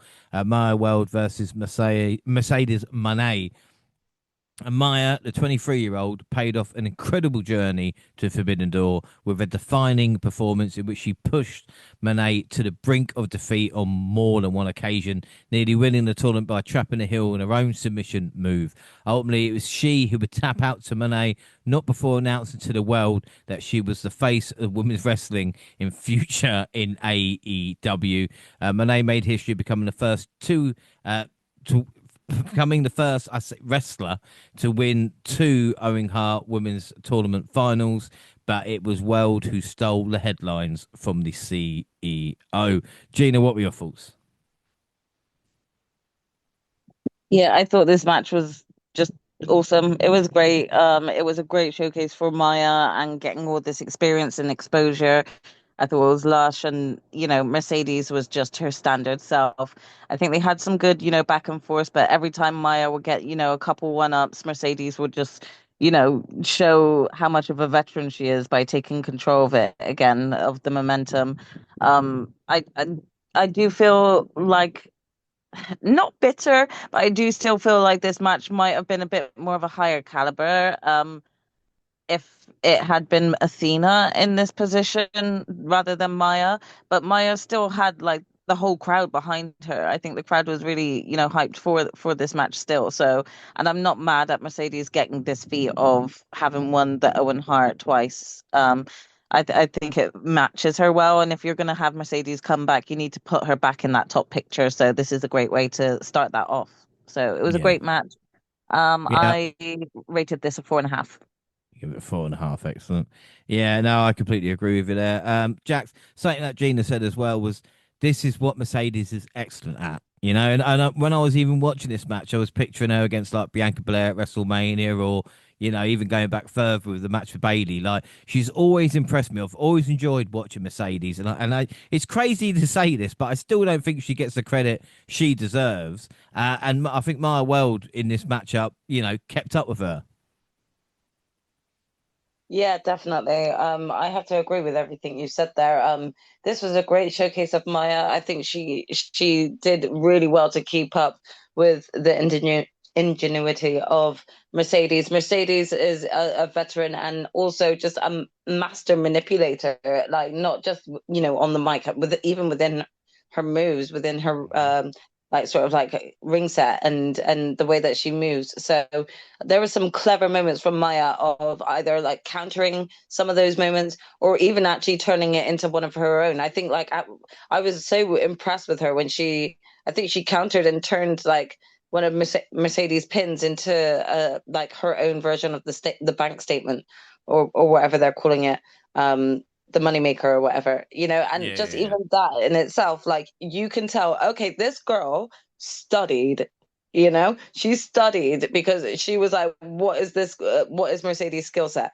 Because like, you could just see the determination coming out of Maya's wrestling skill set. It was just an incredible match. And as much as I do agree, I think star power wise, having Athena versus Mercedes for the finals would have been actually so peak. And I'm gutted that we didn't get that. At the same time, I'm not too bothered about it when we got this kind of level of match out of Maya World, who has, really been seen in this excellent story building of a new up and comer being given an opportunity and actually taking it to the top, to where she's, really kind of been able to put like a stamp on herself in AEW, as well as give us the audience some new upcomer to cheer for. Yeah. I still do think it was the right decision with having Mercedes like become the overall winner. I think that like Mercedes' ego will forever remind everyone that she will be the only first ever two-time person to win this Owen Cup 2 times. you know? Like this just gives her more ammo to work with. Like this will just work with her character really well. And I'm looking forward to seeing what she'll bring to All In. Yeah, I think we're at the excellent points there.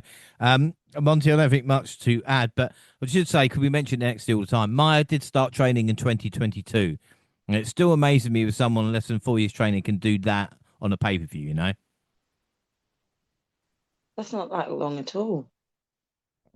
Yeah, no, it's incredible, and like I think too, I was very enthralled with just like her background and like not only the personal loss that she had just recently suffered, but like knowing that she wasn't like you could find photos, you could see posts of her being in meet and greets, meeting with Sasha when she was Mercedes, when she was Sasha Banks, and you could see like she was been a fan of her. Like Mercedes is one of the reasons why she started wrestling. So I can only imagine why I can only imagine what stuff like that, or what a moment like that, or what a match like that meant to her. And I think, like you mentioned, I don't know. I think part of it is because for some reason people don't like Mercedes. I don't know. I don't know. I don't know if it's just like a confident. I know as a black man in America, I see black women all the time. They talk about it all the time. We can do literally they can literally do the same thing as their peers and just not better, or if not better, and they would still get talked about or still not get the credit they deserve simply because they know they're good or simply because they're confident. So I don't want to say that that's alone the reason why Mercedes don't get the credit she deserves, but you're 100% right, Jane. Like her resume and just like how good she is at that, at basically giving other stars a building block to build something off of, or giving them their best match, or like one of their best matches of their career, especially for people that she's like more experienced in, or even just playing that role of like being the boss or being the villain to overcome, like you mentioned, all the way from day one. This definitely reminded me. I don't want to go as far as to say it is like a Bailey Mercedes match in Brooklyn or whatever, but it was definitely a lot of that in there. It was a lot of those same emotions that made that match special, in my opinion, in this match.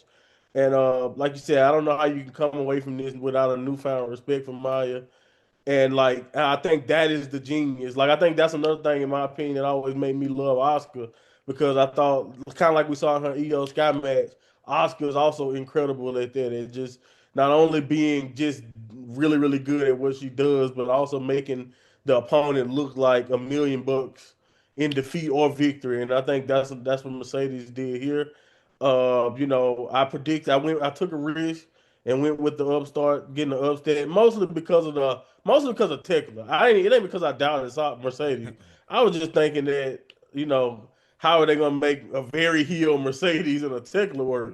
But I guess that's for us to find out. I'm not saying it won't work or it can't be a story there. I just, they're two very compelling heels. So I was like, who are we cheering for here? Nobody. That was my thought process. But I do not disagree with her beating Maya and like them making Maya a star in that way, because I do think that's just as effective as a star making performance, something for Maya Ware to build off of for the rest of her career. And like you mentioned, Mercedes has just done this. She did it for Bianca. She's done it, like I said, at times for Bayley. She's literally someone you can rely upon to do this. Her resume, in my opinion, is just at this point it's really hard to argue against it. I think if at this point it's hard, you're exposing yourself as a hater, in my Yeah. opinion, if you don't acknowledge the legend that she is right now. And for some reason too, I don't know if you know why. Or anybody, I know y'all may not pay attention to Meltzer or anything, but I don't know why he been getting pressured to rate this match, because it's like the only match on Forbidden Door that he hasn't really rated yet for some reason. And I think he may have not have rated I Oscar either. just saw this on X, and I just was like, but why? Why hadn't he? Yeah, and people are wondering like why won't he do it? Because everybody expected the 5 star, Yeah. like a really good high rating from this match, and for Mm. whatever reason he said he hasn't seen it yet, but he saw everything else. I don't understand. How But how anyway, how do you see everything else, but you don't see this? yeah, I don't get it. I don't know what's Nah, going that on He, there. makes he no had a big sense. shit that he had to he had to do. No, I'm bringing it down. I'm Right, bringing it down a level. right, It's 100%. disgusting. But it's a great match though. It's a great match, and again, I definitely recommend if you ever want to see a dramatic star making performance, like you guys have already kind of hit on it. Maya was on point. and I thought Mercedes was just at her best. So, again, congratulations, Mercedes, man. I'm ready for the ride to see if she'll finally win the women's world title. Because honestly, that's not. I think Tekla has been so impressive. I can't guarantee that we have a new champion just based off Mercedes, who Mercedes is. So, can't wait to see how we get there. What would you score out of 5, Monty? I'll give it 4 3/4. 4 3/4. I love Jaxie? it. I gave this 4 3/4 too. Yeah, I go 4 3/4 as well. Predictions, we all went. Well, Monty went for Maya, and the rest went for Monet. So it's Monty and James on 8, Jaxie and Gina on 9. Fina was interviewed. She told Maya to keep fighting a good fight. And then we had Death's Door, which was Team Briscoe, Mark Briscoe, Takeshita, Darby Allin, Carla Riley, Roderick Strong, and Orange Cassidy against Team MJF, which is called MJF, Carl Fletcher, Okada, Kevin Knight, Jake Doyle, and Andrade El Idolo. And they debuted a new circular steel cage that engulfed the ring. And again, this was wild and chaotic battle in the night's penultimate showdown. Chaos ensued, as one would expect from a match of this type, with weapons galore. In a fun spot, the infight between MJF and Andrade reared its head, with El Idolo getting the upper hand and allowed a reaction from the crowd. When the Hills regained the upper hand, Cassidy produced orange slices from Willow Nightingale for mid-match hydration break. They used the juice in Fletcher's open wound. Later in the match, Leo Rush appeared, terrifying the Hills and taking them out one by one, doing his best Gollum. He expressed his desire to have the precious Dynamite diamond ring, but a rainmaker from Okada. The Hills bagged him up and chained the duffel shut and slid him back under the ring. We got a devastating blue thunder bomb from Takeshita to Fletcher, gave way to a big bump by Knight through a table from the top of the cage, and a coffin drop from Darby to the rest of the field. In the ring, Briscoe delivered a J Dreader to MJF, but Doyle broke up the fall. And the most important spot of the match saw Andrade lay out MJF and reiterate his desire for a title match. A low blow to Doyle set him up for a J Driller of his own as Briscoe won the war for his team. Wow. Jaxie, that match had a lot, including explosions as well, which I didn't even mention. Yeah, I mean that there was this match was chaotic. There was a few times where I did actually rewind like certain sections and like just rewatch it over again because of like there's stuff happening in the background and you really cannot like depict it. There was so many people in like that sort of space. There was one moment that was just absolutely excellent by Andrade where he just sort of revealed like his t-shirt and it was like, didn't it say something like "fuck Don Callis, fuck MJF"? Was it? Yes, it did. It did. I'm wearing Yeah. it right now. You can't see, but I'm wearing that t-shirt right now. Yeah. I want that t-shirt. Like I would love to have that t-shirt. It was brilliant, and it was just like that bit of entertainment that I was waiting for. I kind of just was waiting for Andrade just to go, do you know what? Shut the fuck up, and just hit on MJF. So I must admit there was like a moment in there that I was just like it felt very satisfying just to see Andrade be like, oh, I'm done with this shit, and I think that overall this was quite fun. Considering the match card itself, probably you would look at it and say it's quite a fun match card of different matches and build-ups and stuff. But this was quite a fun match. I enjoyed it more than what I expected it to. There was also just one horrible moment with Darby and the tax, and like he went like I don't even know what like how you call that, what that move is called. I've forgotten. But he just went up over the shoulders, front ways, face planting the mat, like right into all of these tacks, and I swear his head ricocheted into the whole lot of them, and I was like, oh my god, did one go in his eye? That was a cringeworthy moment right there. But yeah, this was overall like a chaotic amount of fun that kind of gave you like Stadium Stampede vibes, but all just condensed it in one cage. Yeah, I was about to say you've ruined what I was going to say to. I was going to say to Monty, this was kind of like a stampede match in a cage, but you've just said that. That's fine. Well, no, it's fine. It's fine. Well, it was clearly my idea first, James, and you were clearly going to copy me. Yeah. So it's fine. I'll let you copy me though. But Fine. overall, I did enjoy this match as a whole. I kind of felt like this was going to be the outcome though, especially with him hitting the Jade Ritter. So for me, overall, I gave this a 4. Give it a 4. Monty, anything to add? I mean, I've got nothing to ask you. So anything to add? No, I mean this was this was some great moments in this match. It was insane. You know, like I think like you mentioned the coast to coast to Derby from Night was really, really cool. I didn't expect to see Leo Rush. I loved that he's just decided to be a little weirdo and that has got him unlimited TV time. You see what you need to do if you stuck in catering. Maybe that's what Athena needs to do. Maybe Athena needs to become a golem and maybe she'll get booked. If she just lose her freaking mind or like anybody who y'all wondering where they've been at, they in catering, like Hook, whoever else. Mm, Maybe you guys need to just start acting creepy and you will get booked, even when you're not supposed to be there. But I didn't have a problem with that. I thought that was a nice little moment. You know what I mean? I love the Andrade moment. I thought that was cool. Uh, that was really well done there. Uh, and I just thought everything you have all these mismatches of rivalries and feud, so it's just so many details just because of just how much involving. And I think this is a great testament to the great storytelling that AEW is kind of done with everybody. Like I know the conglomeration is just kind of backing up Briscoe, but we know Briscoe and MJF. Then you got the Kevin Knight and the Darby Allin and stuff, and then you got Fletcher and Takeshita, and and then again, Andrade being there, but we all know he don't want to be. He don't want to help MJF at yeah. all. So again, there's just so many great little tie-ins and story beats that I thought made this match. It brought it up a level to me because outside of that, it was just a crazy, like you said, it's spot fest. Explosives on top of the cell. I mean, it was tremendous stuff. Like I don't think you can come away from this and be like you didn't get your money's worth. And I think that's one thing I'll say. Even if you thought it was a big clusterfuck, it was an entertaining clusterfuck. So Mm, I'll take that over just a mess or like something that was boring. And so yeah. Although you can make arguments about certain decisions that was made, I don't see how you can ask for much better based off the what we always probably thought we were going to get from this, and the faces, won. I thought that may have been a given that Briscoe probably was going to earn this shot, but I thought it was a fun way to get there nonetheless. yeah, without a doubt. Another talk about let's talk about, it was fun, wasn't it, Genie? I mean, like I said, a lot going on. And only in AEW could you have like, the table spots, the thumbtacks, the explosions, the blood, the bumps, and it not be a main event. Like- Yeah, definitely.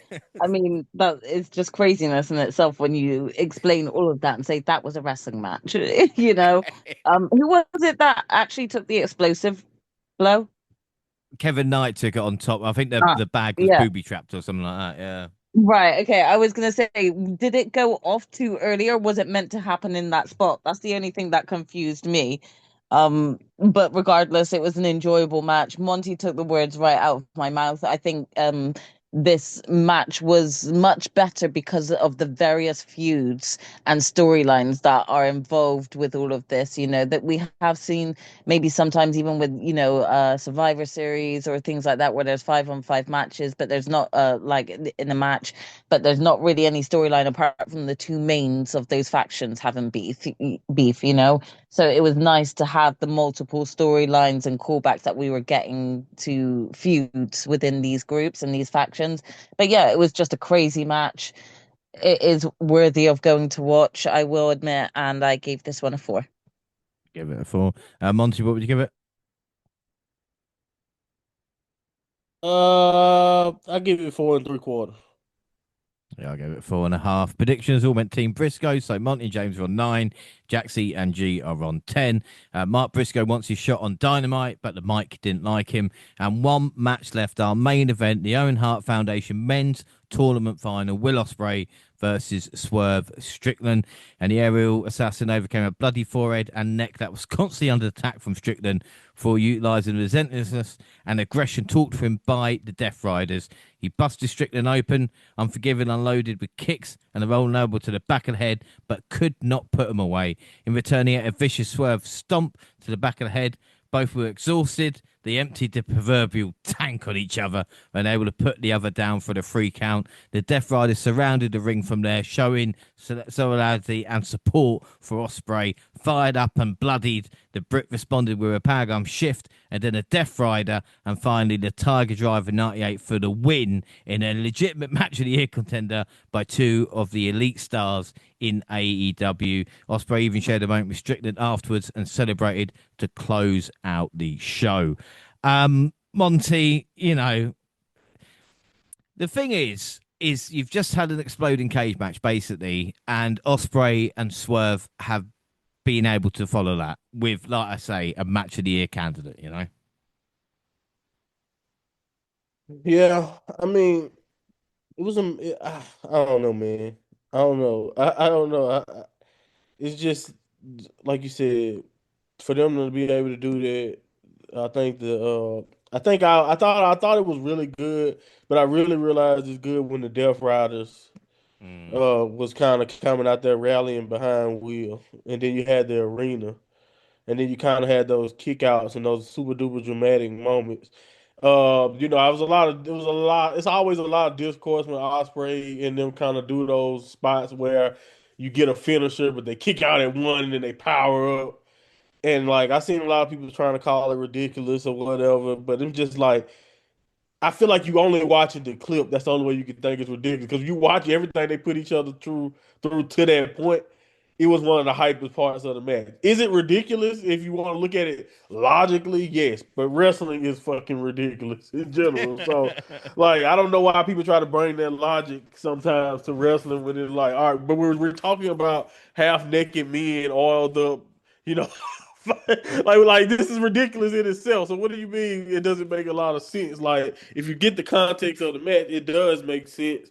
And like he had the Death Riders pumping him up. It was like, yes, this hurt, but you're not gonna keep me down in front of my guy. That's what it felt like to me. Felt like I'm not gonna lose like this in front of Moxley after all this work we done put in. And I just thought that was a great little story to tell. I never really thought. I honestly was wondering. I have to give AEW their props. I really wondered when Will came back. We all talked about it when he came back and he was targeting Moxley right off the bat, and I was like, man, Moxley's a face now. I forgot what he did. How's AEW gonna make this work? And what they've kind of weaved this into has been really one of the most compelling and just enjoyable narratives. Even if I don't necessarily picture Will, don't get me wrong, Will has a mean streak, so I'm not saying he can't be a Death Rider, but I don't know. I just never really pictured him as a part of that outfit. But again, even for what it can mean with his ties to like I was kind of hoping that came into play a little bit here. Like, but I knew Newman and I knew Newman was working through an injury and all that. But it would have been nice to see some type of like United Empire like standoff. Not that they needed to be there. I just feel like this could have so many more ramifications. Just how close he has gotten to the Death Riders, and maybe that's all coming. I'm assuming, especially with New Japan, when he goes back to New Japan, I'm sure him buddying up with the Death Riders to this extent will come back at some point. But and I hope it does because I think that's a nice little story beat. But as far as the match go, I mean, him and Strickland had great chemistry when they both was way smaller. But for at this point, you're watching two guys that are kind of at their peaks physically and at their peaks at just knowing how to have a great match. And again, I don't know if I like this as much as I like what Mercedes and Maya World did. I'm not trying to say this match is worse than that because I don't necessarily think that. I thought this was incredible. And it was hard hitting. Again, you say match of the year. If you match of the year, in my opinion, that means you probably close to or are at masterpiece type status. And I'm not gonna argue with anybody when I say from wrestling. I don't know about narratives. I don't know about drama, but from pure wrestling entertainment, it is a 35-minute masterpiece almost in that way of just great wrestling. Like I don't know how you can Yeah. argue that, in my opinion. Yeah, but for me, they're great wrestling, but also the story beats in it. And as we've mentioned on this podcast, with it being Will's story, what he's had to go through it, Yeah, and that moment, I almost laughed where he got hit by Swerve, and then he's face to face with Mox. I'm almost right. laughing, and then I'm like, no, like this is, and again, this is what I've been crying out for AEW and anything like that. The story, the interconnection. Like I said, the United Empire thing is a bit confusing. But I thought Gina, even like the entrances, with Mox narrating kind of Will's entrance, Osprey dressed as Bane, from that moment on, we knew this was a kind of big deal. Yeah, the minute Swerve came out on that motorbike, you were just like, this shit's going down tonight. So again, this match was highly anticipated just from each player involved in this, let alone the fact that we had a great match from them a couple of years ago. So it was like a 2.0. It was just an incredible match. I can't really do it as much justice as Monty just described, but yeah, it was an incredible match to see them both. I think they were both bleeding at one point as well, but either way, it was awesome to see, and I loved the fact that the Death Riders came out to Osprey's corner as well. Nana chucking the coffee too, that made me chuckle a little bit. I do like silly stuff like that, so it was a nice little dash in there to put in, but ultimately I think the right person won this one, and I'm pleased for Will, and I look forward for him to be in All In. Yeah, without a doubt. And I think that's the point as well, because Jaxie, I think you agree with me, because obviously we know, again, mentioned this Osprey story, but Swerve was excellent here. Not only just, blow for blow with Osprey and the match itself, but actually being a legitimate threat to Osprey, Yeah. and the crowd thinking, oh no, Swerve actually might win this. And that's down to his character and who he is. Again, like you just took the words right out of my mouth. I mean, there were one or two moments where I really thought, "Oh, damn, did I go wrong here?" And like actually think that Will Ospreay was not gonna not gonna be Cinderella going to the ball. I at certain points there were just moments where you truly believe that actually maybe Swerve had this one. And I love that this was not an easy win for Will. This felt like a mountain that he had to climb. And with Swerve being like sort of like the final hurdle to get over, so to speak. Both men went hard again, like my sister said, they both were like bleeding at one point, but it was like getting like what I thought was really bad or looked really bad for Swerve. I don't know how much blood he lost. Like It's like all that hit. congealed on his face, wasn't it? Yeah, like Yeah, yeah. it. And like just when you kept seeing it, and it was just like it just kept pooling out everywhere he like rested for a couple seconds. You would just see an immense amount of blood. It was just a sight to see. So if you really wanted to like leave your audience like sort of like with seeing red towards the end of the night, then this was the way that like to go ahead and book it. Like this just felt like it was complete Mox was brutality. jealous and said that he needs the same caliber of blood in his next match. Yeah, more Mm. than likely. Like this did so much in terms of like not just for Will to pick up this win, but just seeing the high caliber of match between both Swerve and Will. They've pulled out a real like strong match of the year candidate in the past before. So it was just really nice that these two were just let loose in the ring again and just could showcase exactly what like both of them could do. And I think that Swerve really did push Osprey to his limits, where he really was starting towards the end of the match to embody more of a Death Rider vibe to his wrestling style, getting more aggressive, getting more hyped up the more that he's getting beat down, like very reminiscent of like Mox psyching himself up mid-match. Mm. So there was aspects of that coming out. And then, again, I think I really would have loved the idea of exactly like Monty said, especially with this being Forbidden Door. If you would have had like members, maybe not Callum Newman if he wasn't being able to be there, but like members of the United Empire coming out during that match just to stare down the Death Riders, to be like, where is your allegiance? Where does your allegiance lie, Will? Where does Yeah. it lie? Like that would have been like probably the thing that actually would have been the cherry on top of the tree. Like with it, again, please do correct me if I'm wrong, but he's one half of the trios championship champions over there at the moment, right? Yeah, he's still, yeah, Right. It's Okay, still so yeah. champion, but Yeah. So like this really would have then actually helped build more story of having Will then, go back to New Japan to have to defend these belts with the United Empire. Yeah, I just think that that would have actually been the cherry on top of the tree, like just yeah, to or the cherry on top of the icing, sorry, just to get that maybe that standoff moment, at the end. That would have been yeah, interesting to have had like him holding up like his Owen tournament belt in the middle of the ring, but then have like both on either stood up on either side of the Yep, ring. on both sides That of them. Yep. yeah, do you Yeah. know that would have been such a powerful way to have ended the show with just that as a picture.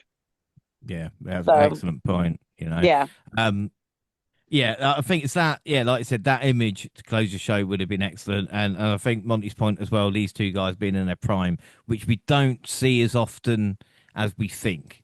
So again, I think that's makes it really, really special. Out of five, then Monty, what would you give it? I give it 4.5.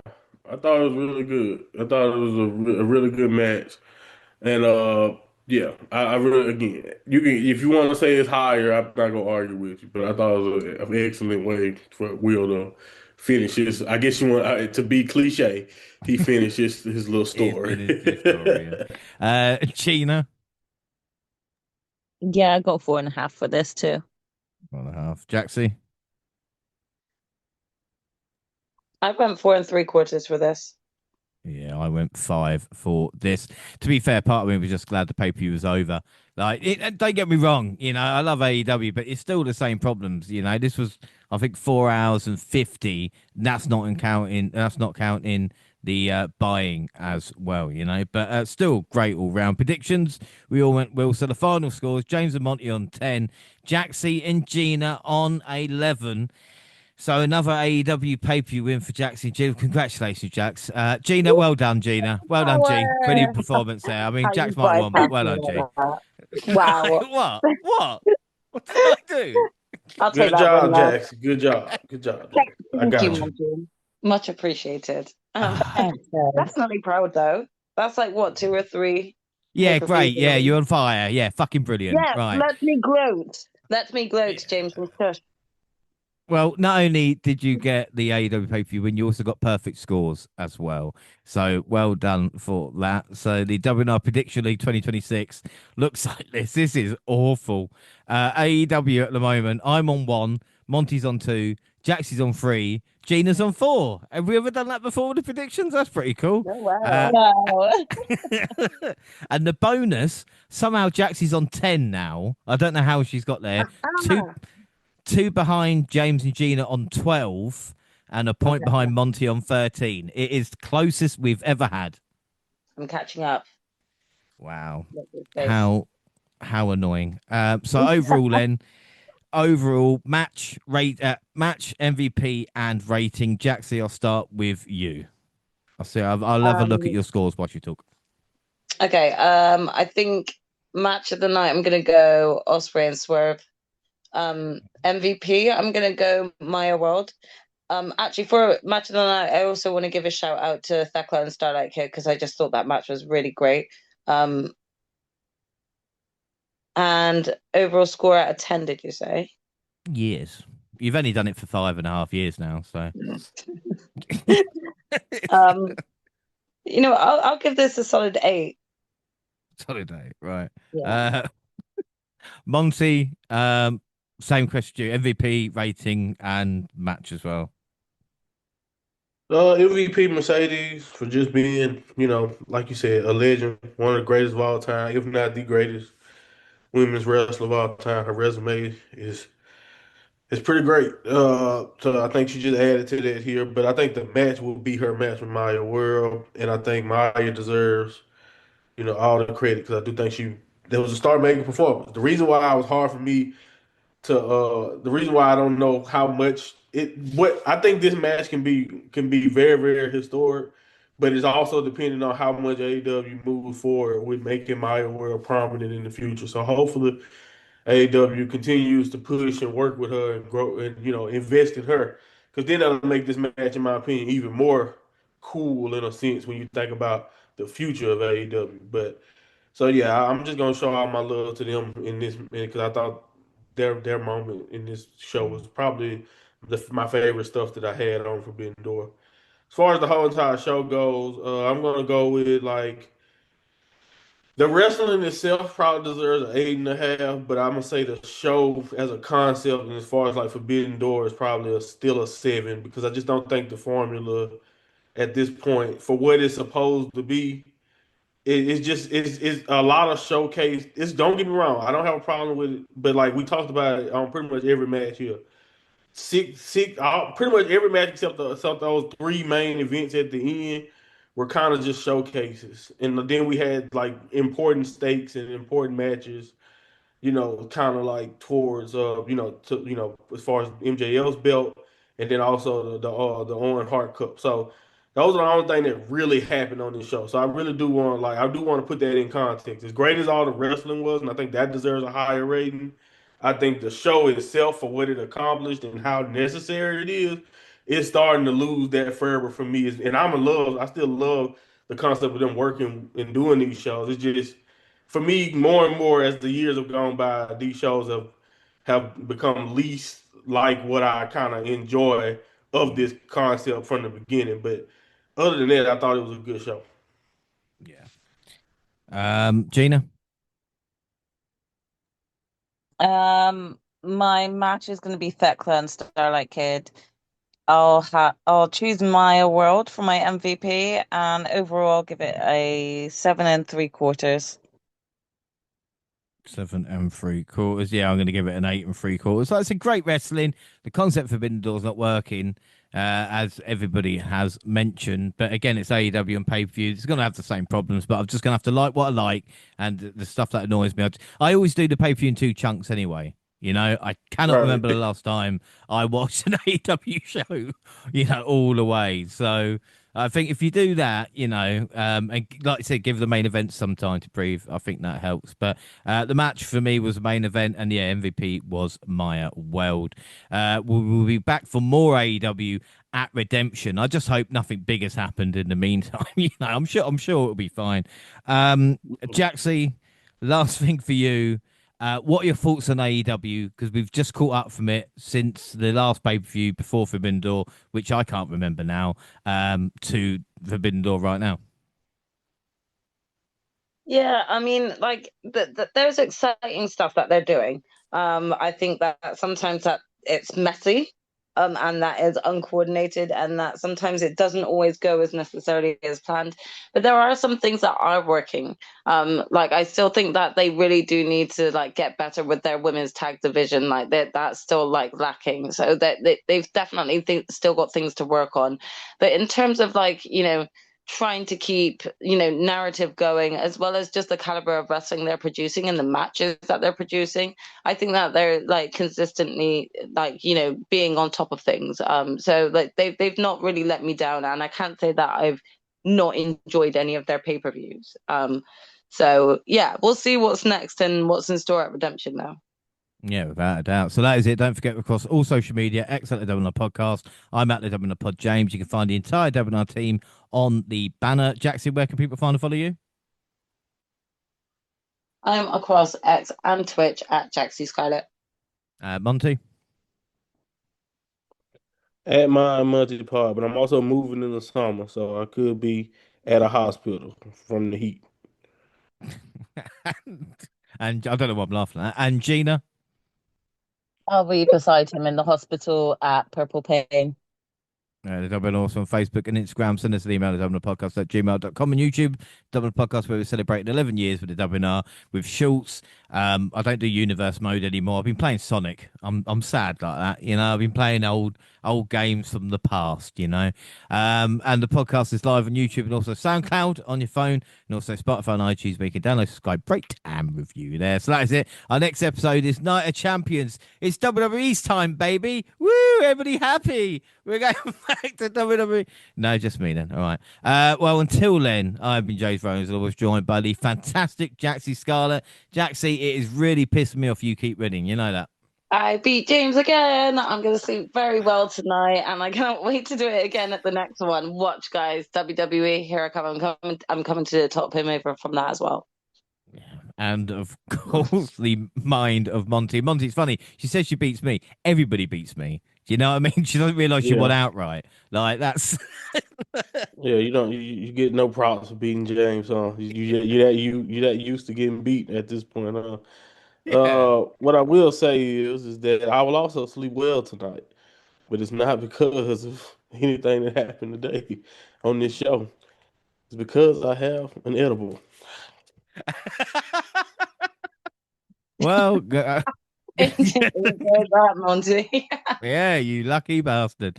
And of course, the genius of Gina, the woman that is going to win prediction league, is going to crush a lot of them. G, it's the wind is behind you now. I can feel it.